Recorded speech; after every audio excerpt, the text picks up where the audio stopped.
We are on location in Prince George with Ben Gibson. He is the co-host of Wicked and Grim podcast. Ben, excited to have you on. I'm excited to be here. Right. A little familiar with the podcasting world. Yeah, no kidding. Yeah. Yeah, when I heard you had a podcast, a true crime podcast nonetheless, but a podcast in Prince George, I was like pretty excited about that because there aren't a lot of people in Prince George doing that kind of thing. Yeah, it doesn't seem to be a whole lot. It seems to be a niche market that not too many locals have reached out to, which I'm not sure why. It's lucrative, so. Yeah, and it's fun to kind of dig up stories and talk about It them. is, definitely is. Although we've avoided local stories a little too close to home. But yeah, seeing things, that occur worldwide, globally, nationally, all these different levels it's an interesting endeavor, to say the least. It is, right? I'd like to know how you kind of got started in that and what kind of prompted you to kind of start doing a podcast on crime. And I was just going to say, we got to keep this PG, so let's not get into any... How deep into this story do you want to go? Because there's some roots that go back. I would love to hear all the way back. All the way back. Okay, Yeah. well... If this was your childhood and you always played with the karaoke machine when you were a kid. Well, audio wasn't my media of choice. I was always more visual, video cameras, videography, that sort of stuff. And with the growth of YouTube, when I kind of got out of high school, you're talking like, I think YouTube came out like 2008, something like that. I always had that fascination with putting videos online. And then the idea of becoming a YouTuber started to grow. Well, that would be a great career. I always had this dream of being a YouTuber, a content creator. But of course, it's a hard stretch, a hard reach, a hard reality for a lot of people to actually chase. So I was working in sawmills. My wife was going to school and earning that good old honest Prince George paycheck, right? But it wasn't a world for me. There was always one day I'll leave and one day I'll do something I want to do. And hey, being a content creator was that. But there was one day, I think it would have been about early 2019. I was driving home from night shift from the sawmill, and I was listening to a creator by the name of Gary V. Do you know who Gary V is? Oh, yeah, for sure. Great guy. He's a little over the top, I'll be honest, but everything he talks about, his meanings and everything, spot on. And I was listening to a keynote speech where he was saying, TikTok is the latest, greatest thing. Why aren't you on there? You can be a creator overnight. As I'm driving, it's like 2 o'clock in the morning. I'm heading home. I'm like, okay, well, he's kind of right. Back in the day when Facebook first started, I was like, oh, that's dumb. I'm not going to go on Facebook. And then guess what I did? A couple months later, I was on Facebook. And then same with Instagram. Well, Instagram's taken off. And, well, I've already got Facebook. Why do I need another app? Sure enough, eventually I'm on Instagram. And creators have spawned from both platforms. So I thought, okay, well, he's onto something. Maybe I'll do that. I'll just take the dive and I'll go into TikTok. Dived onto TikTok. Started doing a bunch of the goofy dances, the little lip syncing jokes, all this kind of corny stuff, but it was fun. Got me out there creating content. Sure enough, my TikTok took off. So I got, I think at my highest point, about 193,000 followers on TikTok. But I realized I'm chasing the algorithm, I'm chasing the views. I don't want to do that.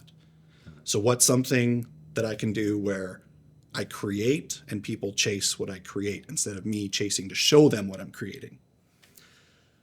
So I thought, well, YouTube is really tough to get into. Podcasting seems to be just as high demand, but there's not near as many creators. So I wanted to do podcasting. Dove into podcasting. First couple weren't the greatest success. I needed a co-host that was reliable. Who's the most reliable person I know? Same person who lives in the house with me, my wife. Yeah. I was not a true crime fan. She was. So we kind of married the two ideas. We wanted to spend a little more time together. We were always working anyways. So I'm like, well, if I want to create, you like true crime, and we want to spend more time together, let's do a true crime podcast. And that's pretty much the birth of becoming in the industry and Wicked and Grim. Wow. Yeah. So initially, you knew you wanted to be a content creator in Yes. some way. Yes. Interesting. Cool. I kind of fell into it sort of almost by accident. It happened during COVID, and it was it was just producing kind of videos of us kind of going out and doing it, and then it ended up kind of happening for myself, and then opportunities like this came up. Which is a great way to go too. Yeah. So it sounds like you actually had that as a goal, and then the opportunities kind of presented itself, which you found through pursuing it, right? Yeah, I wouldn't say the opportunities presented themselves. It was a matter of looking in the right places. Because I had several YouTube channels when I was younger, trying to, become a vlogger or this and that and trying to do something. None of them took off. What TikTok did was gave me the understanding of creating for views versus creating for myself, or creating something that people want to see rather than creating something I want to see. So I realized I need to reshape all the way I'm making content. I've been in photography and videography and things like that, so I knew my way around cameras. And if I apply all this in an aspect of the same way someone goes to school for 5 years to become a doctor, what if I make content, not for me, but for other people? And if I do that consistently over 5 years, what would happen? After 5 years, a doctor gets out of school, they go and become a doctor. But what if after 5 years I'm done and I am a podcaster? And that's exactly what happened. Yeah. Yeah, it's interesting. Yeah. Making content for other people is the way to go. Yes. Because you watch any of the videos that are out there, Gary Vee, what's he doing? Making content for people, right? You have to love it though, too. You have to love the kind of content, love the process. If you're just making it strictly for everyone else, it's not going to be a long-term thing. Mm-hmm. You have to make it for other people, but enjoy it too. Have a passion for what you're producing. And Before I was, look at me, look at my day, look what I'm doing. No one cared about me then, right? No one cares about me going and getting coffee in the morning because who am I? Mm-hmm. But if I actually create something around what people want to see and I'm enjoying it in the process, then you can actually create something that grows. It's like, well, you have a seed, great, but it's not going to grow. You need water, soil, all those things that the seed needs to grow to. Yeah. You know who Peter McKinnon is? Oh, yeah. Yeah. Okay. So you just mentioned coffee. Like nobody's interested, watching you have coffee, right? How many times have you watched Peter McKinnon make coffee in his videos? So many. But right? that's the difference, though. We now care about Peter McKinnon because of what he offers everybody. He offers the camera knowledge, the adventures and stuff. Now you're invested in him and you'll watch him make coffee. Yeah. If you were to just show me a random person make coffee, I don't care, right? No one's going to care unless you're really interested in the specific process. It's a how-to video, but that's offering value. So Peter McKinnon offered value, and then you invested in Peter McKinnon himself, and now you'll watch him do almost anything. Yeah, totally, right? Yeah. Even if he is going to make coffee again, it's like, how's he going to do it this time? Right? Right. Oh, I want to see the cool B-roll stuff he does. I want to see that buttery smooth, that 60 frames a second or whatever, right? And he's known for that, and now you'll watch it, you're invested. Yeah. So you have to build something for people to want to see before they invest in you. And that was kind of the structure is, okay, offer value first. It's an investment. Then you get your returns later. Yeah, yeah. So then with all that in mind, you found this niche somehow. You found true crime. Did you just try it once just to kind of see what would happen, or what made you kind of go full bore into it? Again, it was kind of an analytical aspect. I looked at it, saw potential in it. People love true crime. It's a niche that has not gone anywhere in the last hundreds of years. You look at newspapers, headlines, murders, all this happened. So there's always going to be interest in true crime, and it's still a growing niche. So when I analyzed it and approached my wife that she likes true crime, we should do a true crime podcast, I thought, okay, true crime, there's potential for growth. We live in the same house. We can be consistent, right? Mm-hmm. Co-hosts that aren't going to cancel on each other last minute or anything. Yeah. And then finally at the time, there was no other, as far as I could find, no other husband and wife duo doing true crime. So then that offered something unique as well. Mm-hmm. So looking at that, I kind of thought, you know what? This, for all intents and purposes, should grow. It has all the right things to it. Yeah. And one thing I found listening to your podcast, I thought it was going to be kind of like a narrated story the whole way through. That's kind of what I expected. Mm-hmm. But when I listen to it, I hear you and your wife kind of going back and forth. I'm like, that's what makes this more interesting. You're bringing yourselves into it and your thoughts and stuff. And you're kind of talking about the story as a conversation together rather than just being somebody who's narrating like a headline or a newspaper, right? Exactly. So that's where people start getting invested in who we are. they start to care about our opinions, just like we cared about Peter McKinnon's coffee. Yeah. So they want to hear what our aspect is, what our perspective is. So we'll sit down. I'm usually the one who researches the case. Nicole started doing it more so, but we kind of found our own points that we settle into. So I'll research and tell the story, and Nicole is more the audience voice. So she kind of reacts and, oh my God, I can't believe this happened or that happened. And it's true reactions, not scripted. So the idea is you should feel like you're sitting down with friends, having a drink or a conversation like this, something candid, and you go through it all and it unfolds with you sitting there next to us, or that's how you should feel. Oh, so you're doing the research and she doesn't know. She doesn't know. Oh, that makes a lot more sense now. Sometimes I'll give her Okay. like a 15, 20-second elevator pitch. I'm like, okay, this is going to blow your mind. This is kind of what's happening, but she doesn't know any of the details. 90% of the time, she doesn't know anything.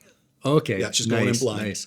I thought she was like, how is she putting so much emphasis on that? Like, it sounded genuine to me. It is genuine. It's genuine. That's why. Okay, right on. See, I thought you two kind of worked together. You planned out a story, you scripted it, and you're like, okay, I want you to get excited at this moment when I say this, and I want you to go. We're not that organized. Not quite.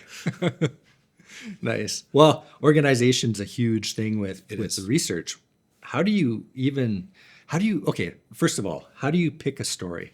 How do you find a topic that you want to go into and decide that this is valid or worth it? I mean, there's a lot of different avenues. There's, of course, diving down Reddit rabbit holes. Cruising YouTube is another good one. Just Google searches, brutal true crime between 1990 to 2000, something along those lines, or survival story. But we're luckily at a point now where we have such a community supporting us. We get requests on a daily basis from dozens of people. So if we're really lost we're not sure what to do next, we'll dive into those requests. And we have a Patreon community too. And we try and do requests from Patreon as well. So people will say, well, I want to hear this story. And we'll do it as best we can. Oh, But we try and do a balance. So it's like if we do a really horrific case, then the next one maybe we'll try and be like a survival story where someone goes through a lot, but they come out of it and they're still alive, they make it. So trying to find that ebb and flow between it all is really important too. Oh yeah. You ever investigate a story and it takes you down a rabbit hole of where you've read the headlines, you've read the newspaper articles, and you've got an idea of it, but you feel like maybe you found something else? I want to say yes, but anytime it's happened, I've realized I'm wrong.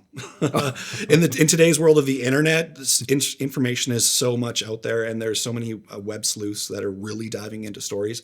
It's hard to beat these people who they're spending months, years really looking at these cases. And that's just people at home. Then you have investigators who are doing even far more. So to find out that you have made a connection or evidence greater than someone who's doing it professionally, that's their job, is to actually chase this case. It's going to be a rare situation. But it has happened, not to us, but to other podcasters. Well, I know when I watch documentaries, especially on crimes, you're watching it and you've always got in the back of your head, you're thinking, I bet it was the ship captain or something like that, right? There's conspiracies for sure. Like on mystery ones, I've definitely got my own conspiracy theories on things that may or may not have happened or people that I think are prime suspects, but you just can't prove it. Yeah. That's the downside. Yeah. But I do have some of those for sure. Oh yeah. Yeah. Yeah. Have you ever felt really uncomfortable digging into a story? Yes. There's definitely been a few for sure. And it's usually the ones where people they're tortured prolonged. Some of the things that some people have gone through is beyond unimaginable, to say the least. And I feel really bad for those people too. Yeah. Okay. What are kind of if you're going to research a story and it's one of your favorite ones, what would be one of your favorite ones to kind of dig into? I like mysteries. My wife hates them. Mysteries that are still ongoing mysteries? Yes. Cold cases, open cases, things like that we don't know what happened. And it's not that I like a case that's unsolved. I want a case to be solved. Let's be honest. I want the perpetrator to get caught. I want the victim and their family to, have that closure, that sort of stuff. But for my brain, I really like thinking and trying to wrap my head around it. With a mystery, it's open-ended, and there's many possibilities to the end of a story. So I like well, what if this or what if that? So that's really what I like to do, is mysteries and that sort of stuff. It kind of goes along with paranormal too. I like the paranormal side of things as well. Ooh, yeah, there's some paranormal stuff here in Prince George, eh? There is, yes. Yeah, I gotta check that out sometime. There's some interesting stories you should. Yeah. Okay. Take me through the process. I'd like to hear, like, and this you can take as long as you want. Okay. I don't want to push you through it or make you rush through any of this, but take me through the process of like researching a story and then deciding if this is a good fit for you, whether you're going to proceed with it, and then just how you kind of keep digging into it. Okay. Well, it usually starts on YouTube, seeing what other creators have done for the same story. Not only that, but also different documentaries or news coverage. I sit down and I start listening to those first of all. It gives me a really good understanding of, the introduction to the story, the rising action, and the resolution of the story. So trying to figure out what's happening through the process, what it's all about, that's my first step. And usually that'll tell me if it's a story that I want to cover or not, if it's got, everything I'm looking for. If I'm looking for that graphic case right now, because it's been a little bit lighter, then maybe this one's not graphic enough. I need to go something more. Or if I want a survival story and it turns out the person didn't survive, well, clearly that's not going to be the story. So once I've reviewed some other presentations on the case, then it's into Google. It's into Reddit, it's into all the rabbit holes online that I can find. And occasionally, mostly in survivor situations, there's memoirs that have been written, some novels. I have dove into a couple novels written, firsthand accounts from the survivors on their experiences. So it's just diving into whatever I can really find. Oh, yeah. So if these stories kind of already exist out on YouTube and various places, how do you put your own spin on it?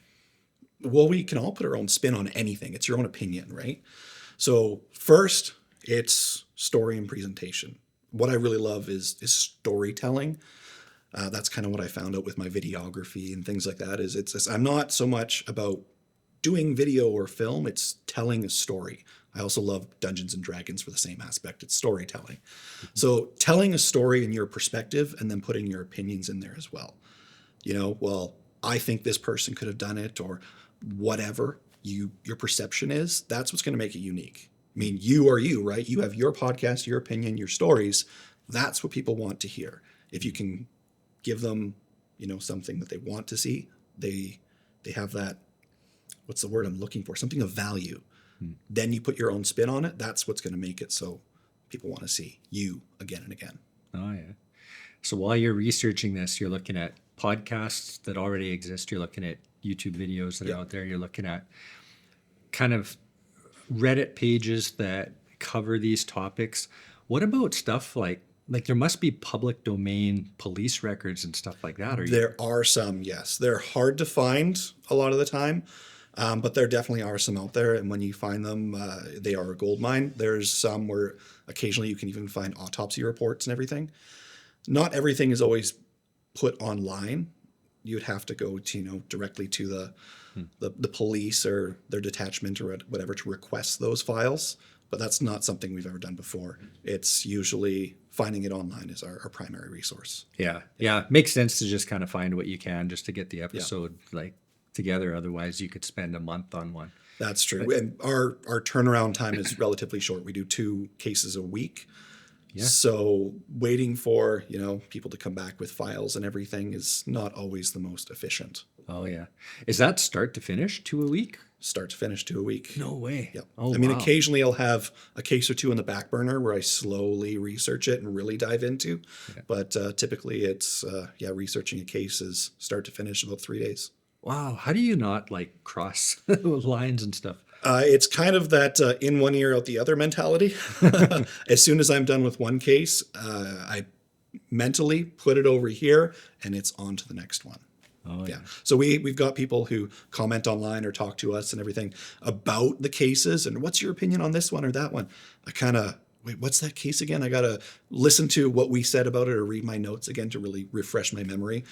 It's honestly probably a coping mechanism with so much dark stories and everything. If they were all living up here all the time, I don't know how I'd function. Yeah. Okay. Let's talk about one of the cases that you've looked at and researched and studied and kind of learned a lot about. We got to keep it clean. We got to keep it For PG, sure. so you can't go into any of the details. But I'd like to just kind of hear you kind of tell a little bit about the story, what happened, Okay. and the research that you did that kind of made it all into the Okay. finished podcast. Well, our most recent story was on one of the, well, it's not one of, it is the most prolific serial killer ever in the United States history. His name is Samuel, and he was a serial killer for almost 35 years. And they didn't even know they were looking for him. They didn't know he was a serial killer. And they estimate he has approximately 100 victims that he has killed. Confirmed, off the top of my head, this could be not the most accurate number, but it is either over 50 or over 60 confirmed victims that he has killed. He started in the 70s. He's targeting women who are kind of, they're not living the greatest lives. They're down on their luck or homeless, that sort of stuff. Not many family people that, if someone goes missing, no one's really going to look for them. That sort of person. It's so unfortunate that those people get targeted as much as they do, but he targeted them. And in the 70s, 80s, and even 90s, DNA profiling wasn't so much of a thing. So his DNA he left behind, they couldn't test. And eventually he got to a point where he was old enough, he's just kind of not really killing anymore. The one thing that brought him down was he was arrested for possession of a narcotic, and he skipped out on his recovery program. And so there was a warrant out for his arrest. When they arrested him, I believe it was 2012 finally, standard procedure was, hey, take a DNA sample. And as soon as they took that DNA sample, all of a sudden they connected him to a few murders. Wow. Put him behind bars, and he claimed he was innocent for a long time. They only had him for, I believe it was 3 or 5 different murders in jail for. And then all of a sudden, one investigator started asking the right questions and started saying, hey, you know what? We can get you transferred to another prison that he wanted to go to. And if we do that for you, tell us all these other victims you might have out there, because they suspected. Mm-hmm. And he agreed, and he just started telling them state by state, city by city, person by person, how many people he killed. And they must have interviewed him, I believe, over 600 hours as he told them about every single person. He wasn't claiming, I killed this many people. He wasn't boasting. He simply just told them one by one, and they tallied it up. And he claimed, I believe, 93 victims. Mm-hmm. There's about 40 that they have not been able to identify. There's not remains found, or they can't, via DNA or evidence, really connect to them. But there's approximately 60 confirmed. And that is the highest body count in American history for a serial killer. Wow. So that's our most recent episode. Yeah. Oh, that's your most recent one? Yeah. Oh, wow. Hasn't even come out yet. It's coming out as soon as I'm after this. I'm going to go edit it and put it up. Oh, so yeah. I'm going to release this first. No. Oh, wow. No, that's huge. I'm going to be like a couple weeks with this, so don't worry. Fair enough. But I'll link to it. Then that'll be good. Yeah, right on. So, wow. Because one of the things you mentioned earlier was like you want your stories to be somebody who's been caught. Yes. And I guess that's a good point to have, is you don't want to be releasing all these podcasts on a serial killer that's out there and have them still be out there and catch wind that you're kind of talking about it stuff too, right? We have a bit of a rule. There's nothing locally that we cover for our own safety reasons. Yeah. Mm-hmm. So it's nothing in northern British Columbia we will cover on our podcast, just strictly for that. We would love to tell those stories, get victims' names out there and everything, but it's just too close to home. For sure. Well, that kind of makes me wonder now too about a question. With you kind of producing these podcasts, you do generate income from it, right? Yes. Do you ever kind of feel bad about, I don't want to say profiting off of these stories, but that's kind of what it is, right? That's the reality. We are profiting off it. I'm not going to lie. I'm not going to, sit here and pretend I'm not. I do to a certain extent, and I don't to another extent. What we're trying to really do is really take away fear-mongering from these perpetrators. So if we can go out there and say, hey, you know what, this guy is this name, I'm going to call him a bunch of names. Our podcast is a little on the explicit side at times. So if we can take away that and, you know what, really shame those sort of people for their actions and lift up victims at the same time, you know, I think we may be taking a grim story for sure, but I think we're kind of doing good in the aspect as well. At least that's what I like to think of it as. Yeah. And if we're not doing it, someone else is going to do it. News articles and news stations have been doing it for how many years before us? It's no different. It's just a different medium. It's just us in our home rather than a big studio now. Yeah. Yeah. Yeah. And you're kind of taking the story and you're telling it in a different way. And yeah. Yeah. Yeah. As far as like the storytelling aspect goes, are you, like you were talking about being a content creator before, you still like really find yourself to be a storyteller? Oh, definitely. I almost want to make storyteller my official like title. Yeah. I don't know if that sounds very great on a resume or anything if I'm going to apply later to something. I'm a storyteller. Yeah. But that's primarily what I look at myself as is a storyteller. Yeah. Yeah. Yeah. Yeah. Telling stories, you know, that's what I do with video, right? Yeah, I'm going to take this, put it all together, and it's a story, right? That's how I realized I was a storyteller, was video with doing exactly what you're doing. Yeah. Yeah. Is that still something you do outside of the podcast? Occasionally, yes. Yeah. It's a selective. I'll do it if it's a project I really want to do, or if it's a friend who really needs the help with something. Then definitely. But it's not something I'm gonna chase for monetary gain per se. No. What do you like doing outside of the podcast? For video or just anything? Well, let's start with video. Let's just because we mentioned that, and then I do still really have a place in my heart for vlogging. I really do. I look at like Casey Neistat on YouTube when he was doing the daily vlogs. Yeah. I love that style of video. The run and gun documentary style, I really like that as well. I haven't had a chance to do many of them, but definitely that grittier side of filming, the handheld, the just running and rolling and seeing what happens. Really? You like that? I love that. Would you do more of that if you could? Like if you had an audience for that, would you do more? Oh, probably. Yeah? Yeah. Yeah. I love that style too. Like I really do. And I've tried so hard to make stuff. And it's just like, when you try and compare it to someone like Casey Neistat, you watch it and it looks so simple.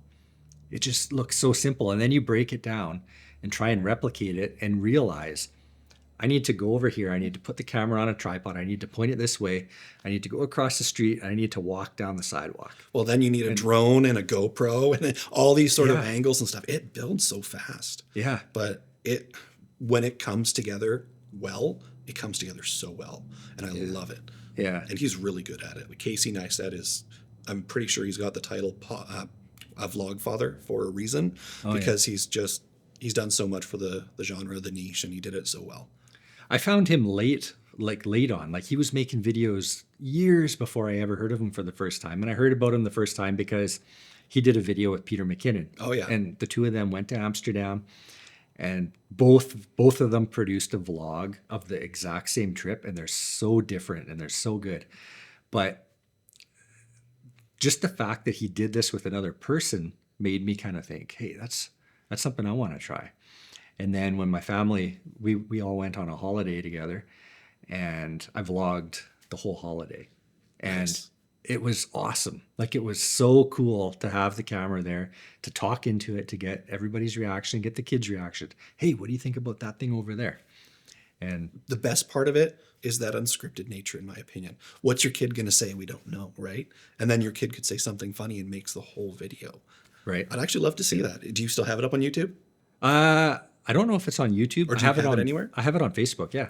Send it to me. I'd love to see it. Yeah, we'll do. Cool. Yeah, definitely. I got one more subscriber coming up. Yeah. We'll take that up to I didn't say I was going to subscribe. I said I was going to watch. Oh, right. Yeah. It's not public, so. Gotcha.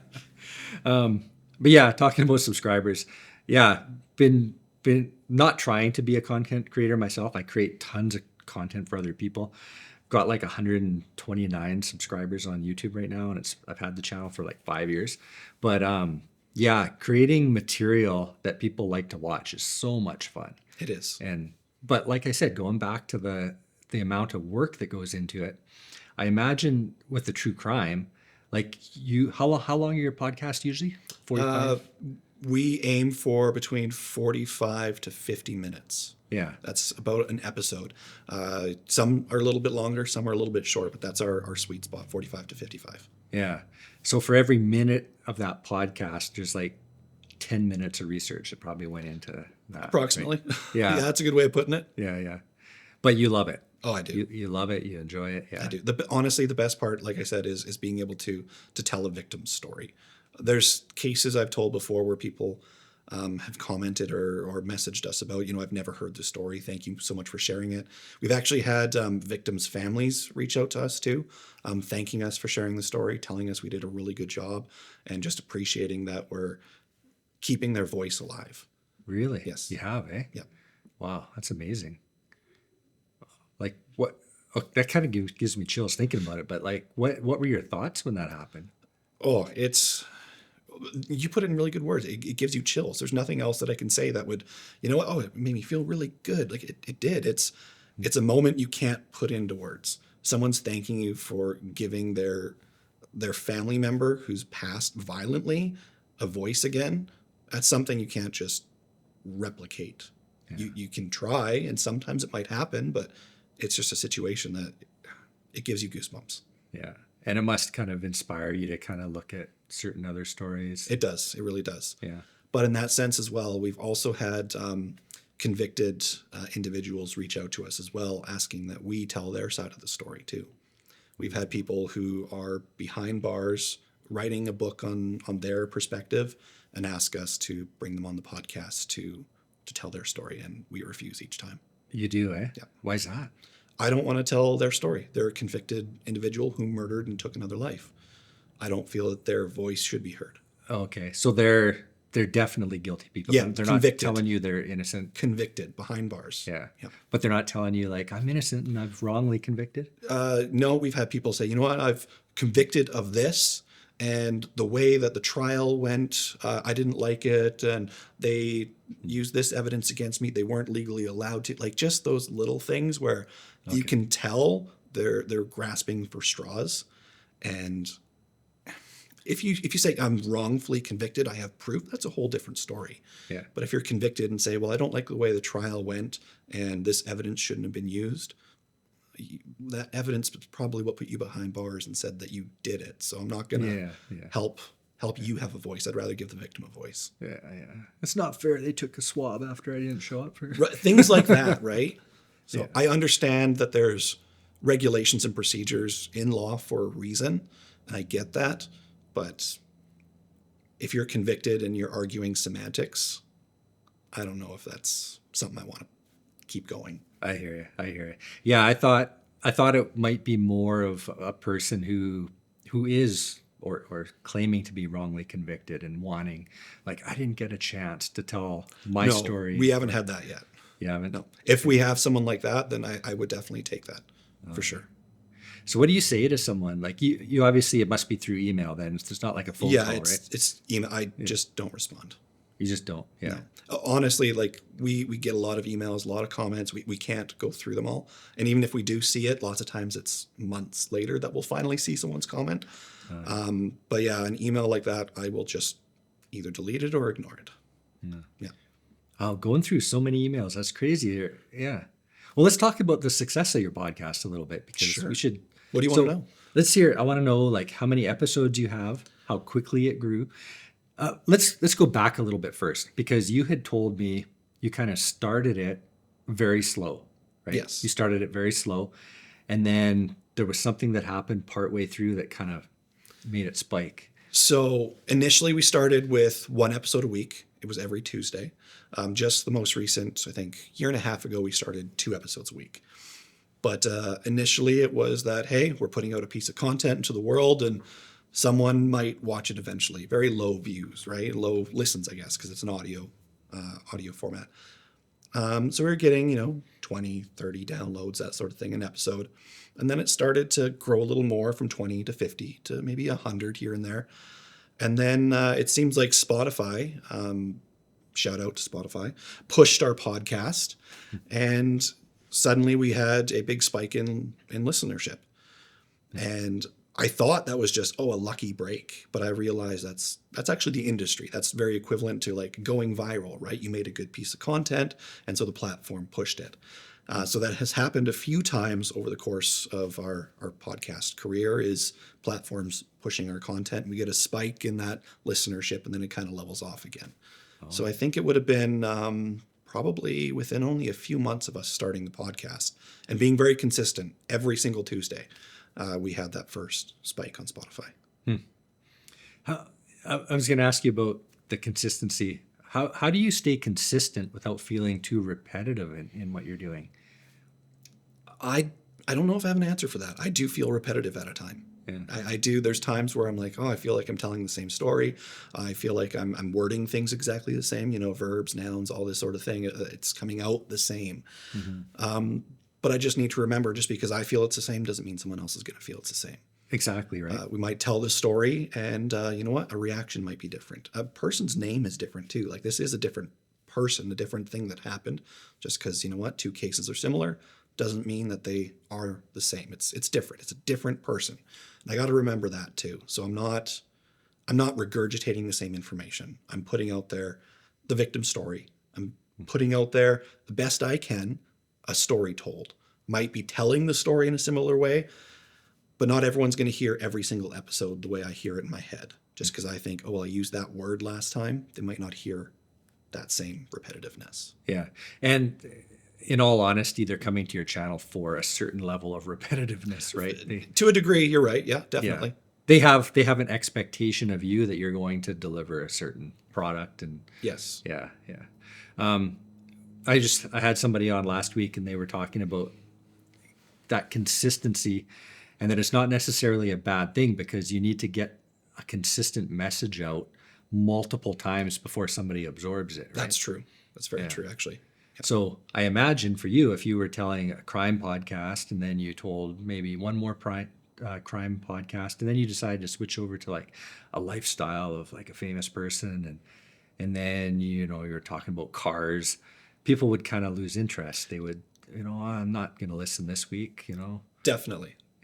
So that's kind of why initially when we started the podcast, I wanted to find that niche down.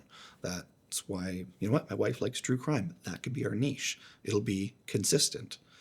But yeah, there is repetitiveness within everything, of course. You drive to work, say Monday to Friday, you repeat that same drive every single day, right? But that doesn't mean that the roads might be icy one day and you got to watch out. Things do change within all of it. So you have your routine, the niche, the true crime, but it's just, staying fresh within it as best you can. Yeah, cool. Okay. Let's talk about Ben, the guy. The guy. Yeah. Let's do what it. makes you you? Because I hear, you live in this gigantic house. Oh, massive. Right? It's a mansion. Yeah. Let's hear about it. So this actually kind of goes along with the podcast, funny enough. So when I was working in the sawmill, you know what? I had decent income, and it was kind of like the dream everyone goes for. Get the big house, you have the car, and my wife was working a 9 to 5 as well. Well, we don't have kids, and we had a brand new build. It was a double garage. It was 5 bedrooms, 3.5 bathrooms. It was way too big for us. And we realized, you know what, we're just putting money into a house that we don't use. We're filling it with stuff we don't need. So we came up with the idea of selling it and getting a tiny home. So when you see those tiny home YouTube channels where it's on wheels and everything, we live in one of those. And we both thought, well, if we sell our house, live in a tiny home, maybe we can then actually pursue the jobs we want rather than the jobs we need to pay off the house. So we sold the house, got our tiny home, and took the dive into the career paths. Mm-hmm. She's a professional photographer. I started with videography and then the content creation on the side. Our podcast came right around the same time we did the move into the tiny home, and started growing it to the point where I didn't do videography anymore, which is just recently, and now it's strictly the podcast. So tiny home living is interesting, especially when you're running 2 businesses out of one tiny home. Yeah. Talk about the home a little bit. I know people, like listeners, are like, "Whoa, what's a tiny home? What does it look like? Like how big is the kitchen? Stuff for like sure. that." So it's 8.5 feet wide and 38 feet long. That is the size of our house. Really? We have 2 lofts on either side. So one is kind of like just like a storage loft. I keep camera gear up there quite a bit and things like that. And then the other loft is our sleeping loft. So it's our bedroom, basically. Clothes and our bed is up there. The layout is kind of like a living room, goes through into a kitchen, into a bathroom. And at the very end is a closet that we made our office. So it's, if I sit in the office, I can put my fingertips like this and the elbows just touch the wall on either side of me. That's how big the office is. And then it's 8.5 feet long that way. Wow. Yeah. Wow. That's neat. Yeah. Cause like, you talk about tiny home and you're like, yeah, it's a tiny home. One of the things I love doing at home is watching those shows where they travel to like Europe, they're in Italy, they're like, I want the Italian charm. And they find this little bungalow that they got to walk up these narrow stairs to find their house. And then their head's like scraping the roof and everything.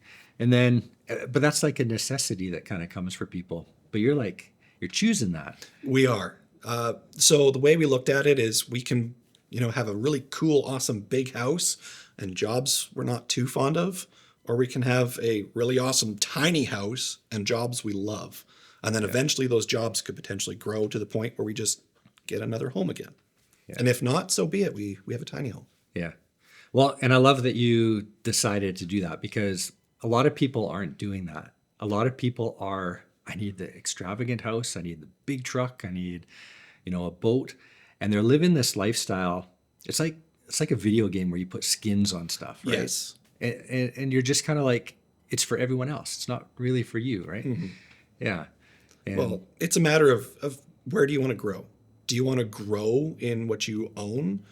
That's fine if that's your target. If you want to have the fancy house, the fancy truck, the boat, like those things, if you want that, all the power to you. Mm-hmm. That's totally fine. But I find so many people are living beyond their means, reaching for that when they probably shouldn't be. And we were no different. We were doing the same.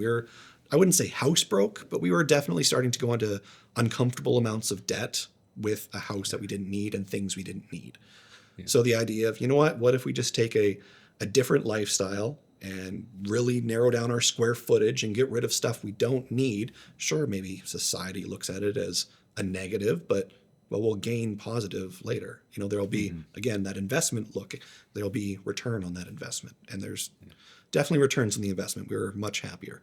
Yeah, definitely. And like the freedom, the just removing that amount of stress that, man, I've got to go into work. I've got to go maybe work some overtime shifts to kind of make up some bills and stuff like that. If I was still working my job prior to this, I wouldn't be here right now. I'd be at work on a Friday at, 1:30, almost 2 o'clock. Yeah. I wouldn't be here doing this and can schedule, do this, have fun, have a conversation, be creative, maybe inspire other people to do a similar thing. Yeah. Myself too. Yeah. Exactly. Yeah. No, it's important to kind of find that thing that you love doing. And I know for myself, I do a lot of kind of community oriented stuff. Like right now, the Festival of Trees is happening. And I've spent like 3 days down there at CN Center helping with their promotion for that. But yeah, like it's the difference when you're working and you're producing something, especially if you're like in the sawmill and you're turning boards all day. And at the end of the day, you come home and you go like, what did I really do today? Right. And then there's, on the other hand, you've been able to kind of go out and help with community events and kind of definitely do stuff. So, and again, there's nothing against people working in sawmills. Like I know some great people who work in the sawmills, and that's going to be where they retire, and they're happy with that. I have nothing against that. It's just not for me. I appreciate this flexibility, this creativity, and getting to talk with people like you. Yeah. And this isn't for everybody either. There's true. A lot of people that would not want to do this. They would rather just, I would rather go sit at a desk and fill out paperwork, right? There's some people that just love doing that. So you find what you love doing. But I think that's the important part, is making the conscious choice to do it. Yeah. If you're in the sawmill and you're just in the sawmill and that's what you're doing, and you're not exploring what you want to do or making the acceptance that, I like this, I think you should reevaluate. Yeah. Just think about what you want to do. And if that's it, great. If you want to do something else, see if you can chase it. Yeah, for sure. With that being said, what are you going to chase into the future? Oh, there's a lot of conversations my wife and I have had about this. A lot. We've talked about moving out of Prince George. We talked about staying in Prince George. Talked about expanding the podcast, keeping it small. But the one thing we do know is no matter what we do with our podcast, Wicked and Grim, is it's going to stay independent. That's the biggest, most important thing for us. We're getting to the point now where we've had some contracts with bigger companies, joining their platform, their network, and everything. But ownership is always going to 100% stay with us. I think that's the one firm thing we can say. Awesome. Yeah. Yeah. And as you kind of move forward, you were saying kind of behind the camera here earlier that you're getting to the point where you need help now. So Yes. you're doing the research, you're telling the stories, your wife is co-hosting for you, and it's getting to a point where you need outside help a little bit, right? Yeah. Well, I can't respond to all the messages and emails and everything we get. I've kind of already talked about that. And so having someone who can, maybe even filter through and be like, hey, Ben, here's an important one. Can you respond to this person? Something like that would even be nice. Or maybe finding someone who can go through cases and be like, this is a good case you need to do right now. Or here's a top 3. Go do this, one of these cases. Something to help on that back end. Not only that, but even like finances or things like that. Like having a team would be great. It looks like Nicole is going to be taking a bit more of that role in this coming year. She's going to be slowing down with her photography and a little bit more on the production side. So that's really nice. Yeah. But yeah, how much the team is going to grow, I really don't know. Yeah. So at least for the near term, the focus is on the podcast. You're intending to kind of just keep at it. And Yes, that's as far as I'm concerned. I would love to do it until the day I retire is the podcast. Yes. Yeah, awesome. Have you ever looked into AI to help kind of research stories? Yes, I have. I thought about it. I've tried it. There's a lot around AI that I like and dislike. It's not the greatest for the environment, or, it steals other people's writings, things like that. So I totally understand where it could benefit, but I'm leery of diving into it. Until I think it's at a full ethical scale, I'm not too sure if I want to. Even if I wanted to go full into it, AI is not the most reliable. I think there's disclaimers when you go onto like some of the AI websites that it's like facts can be wrong, like double check this. For sure. And if I'm in, the fact telling world, I need to make sure my facts are right. I don't want to rely on someone whose facts could be wrong. Yeah. But you can use it to kind of find you stories initially, and you still do your own research. You can. That's kind of how I've used it in the past, is like, can you give me a list of cases from this area, this timeline, those sort of things. Once in a while I do use it in that aspect, but I try and use it sparingly. I'd rather, go on Patreon and have our community discuss it and them give us a case recommendation, things like that. That's actually the best way to go, probably. Go by what your viewers or your listeners want to hear, and then just kind of focus on that content. Yeah, definitely. Yeah. They're the people that support you, support them with what they want to hear. Exactly. Yeah. Just going to tell you a funny story about AI, because I use it all the time. I'll have my phone sitting beside me, and I'll turn on like the voice mode on ChatGPT, and I'll just put it there. And I'll be working on my computer, and I'll get a thought in my head, and I'll say, like, how do I edit this type of, or create this kind of graphic in DaVinci Resolve? And then it'll respond and just tell me how to do it. And I'm like, I don't even take my hands off the keyboard, and I get the answer and I do it.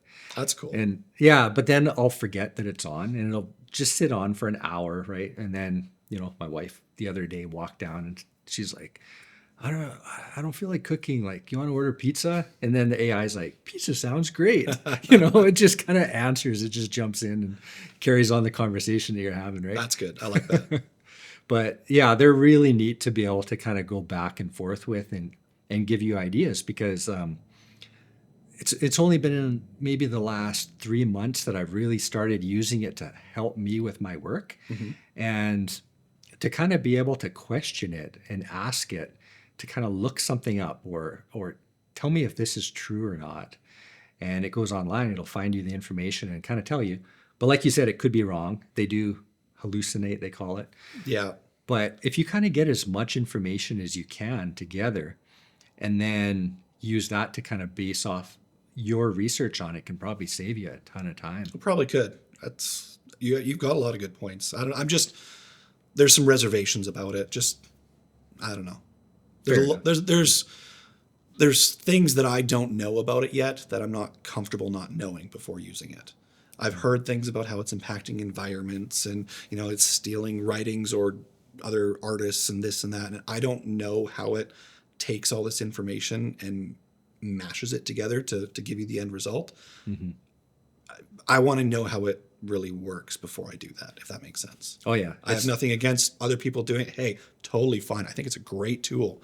I'm just not there yet is all. Yeah, yeah.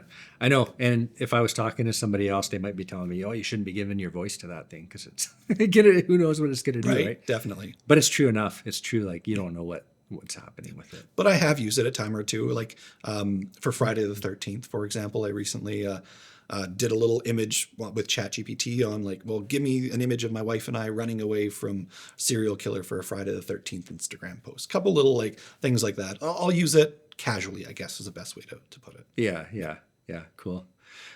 For plans for the future, do you have any specific stories planned? Any more topics or? No, I fly by the seat of my pants as far as that goes. Honestly, we do have some ones that we want to cover in the next year or two. We try and stay away from like really big headliner ones that like everyone's seen, the Netflix documentaries, that sort of thing. Mm-hmm. Try and steer clear of them because we're not really going to add much value to it. The only value we can really add is the way we tell the story and our own perspective. So we'll get to some of those bigger ones eventually. We try and spread them out so it's not all just kind of clunked in there with everyone else's, if that makes sense. Oh, yeah. So we have a few stories that we'll eventually cover. Like I think I might this year dive into Jack the Ripper finally. Ooh. That's one, for example. But yeah, other than a few odds and ends ones, I usually, when I sit down to research a podcast episode, that same day I'm finding out which one I'm researching. Oh, yeah.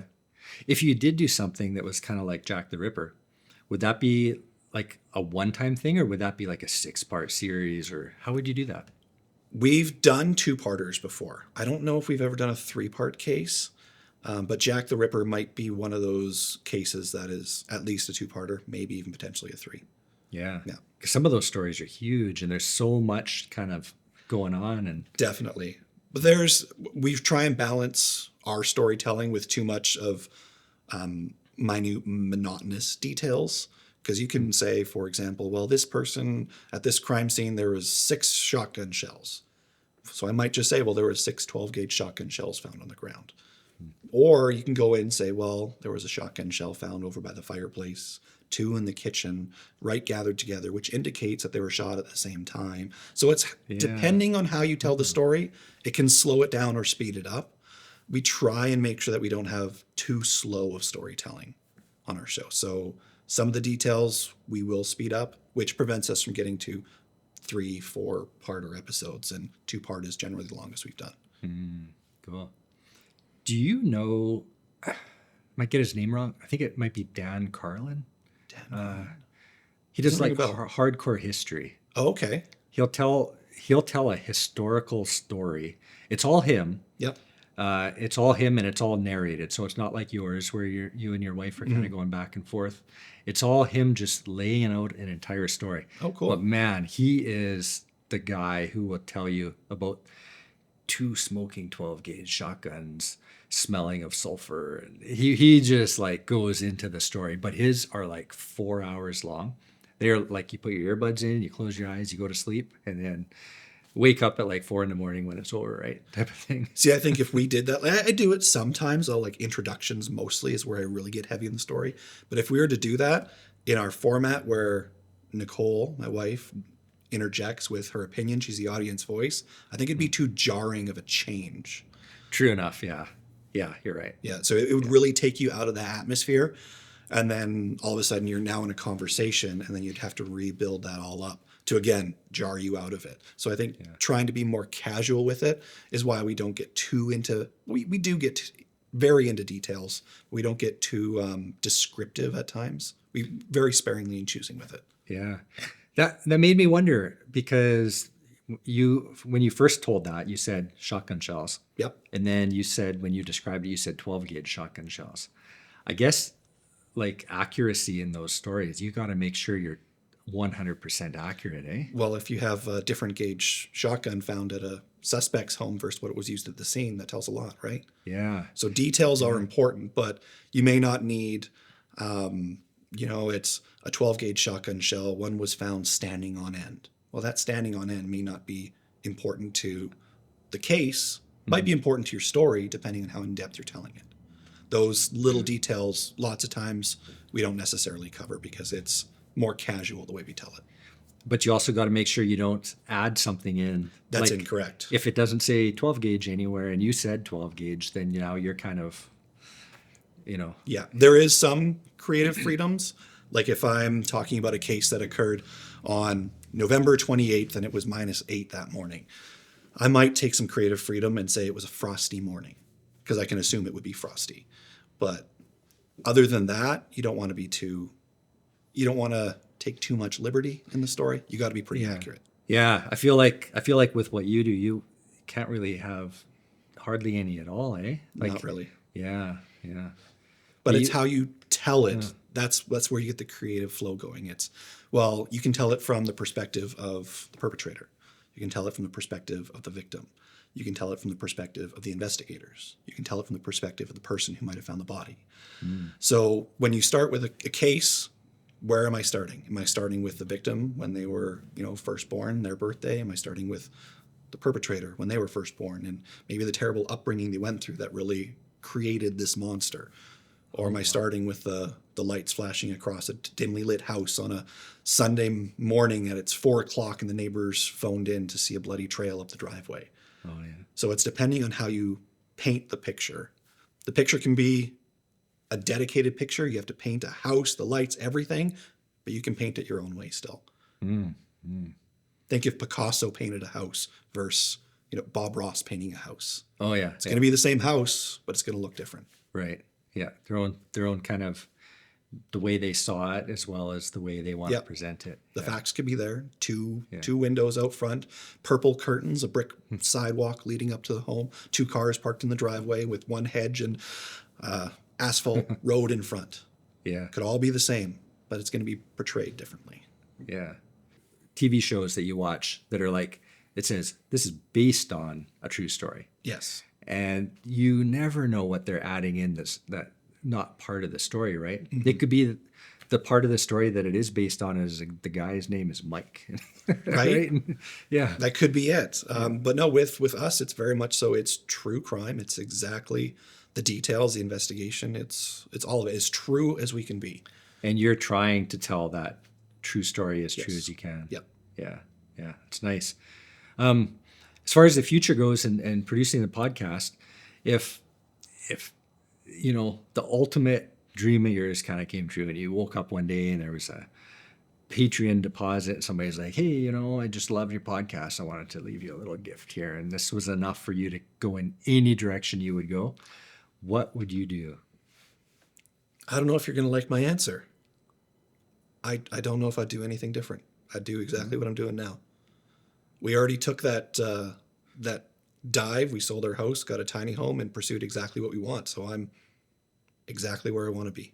So I don't know if anything would change. Yeah. If I had someone who all of a sudden decided to sponsor the podcast, say, I love you guys, here's a bunch of money, I'd probably just put it back into the podcast, into the community, into people who, giving away free merch or something like that for people who supported us. I just keep doing us. Yeah. Cool. Sorry, it's not a very exciting answer. No, I do like that answer. When you started, like, I don't think you're going to like it. I'm like, oh, he's going to get rid of it and he's going to go move to Aruba and sit on the beach. No, we're perfectly happy. Yeah. Have you ever thought of traveling the world to research stories? We haven't thought about traveling the world to research stories, but we have thought about traveling to tell stories. Tell stories. We've had requests in the past, and there's a potential of us doing it.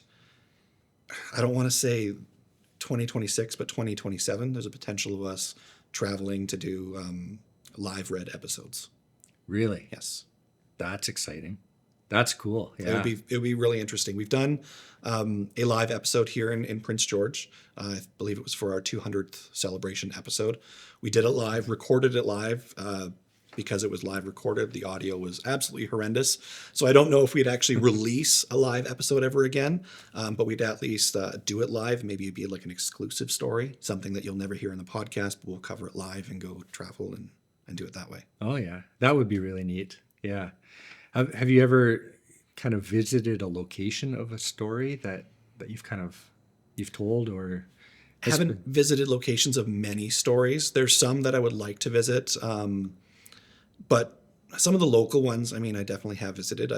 Anytime I drive the Highway of Tears, I mean, it gives you a certain feeling. Let's say, really wish that would be something that could be solved. Another one, going to Hogsback Lake with Madison Scott. That's another one I've gone there. But yeah, we haven't really traveled extensively really regarding the podcast or anything. We've gone to a couple places, like in Vancouver. There's the Fairmont Hotel with the story of the Lady in Red, the haunting. Been there, and we actually recorded an episode on that story while staying at the hotel. So that was pretty cool. Yeah. But not too much, I would say. Oh yeah. Okay. Well, maybe one day you'll get out to like some I hope so. place that you've told a story on, or some. I hope so. I think it will be in the future. It's just a matter of when. Yeah. Cool. Well, Ben, if people want to get in touch with you, well, obviously people know how to get in touch with you if you're getting so many emails that you can't even read them all. But if people want to check out your podcast, where can they find it?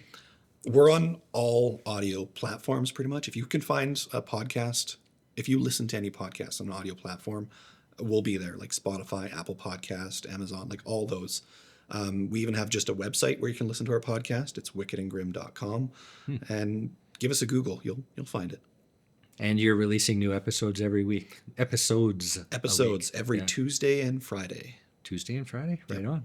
Well, Ben, amazing conversation, amazing chat. Thanks for having me here. here. We can do this, and good luck in the future. Appreciate it, and good luck with this too. I'm pretty sure you're going to talk to some pretty awesome people. Yeah. On your 300th episode, let's do this again. Oh, I'm beyond that. I'm almost at 400. Oh, okay. Well, on 400, let's do it again. Sounds good. Let's do it live. There we go.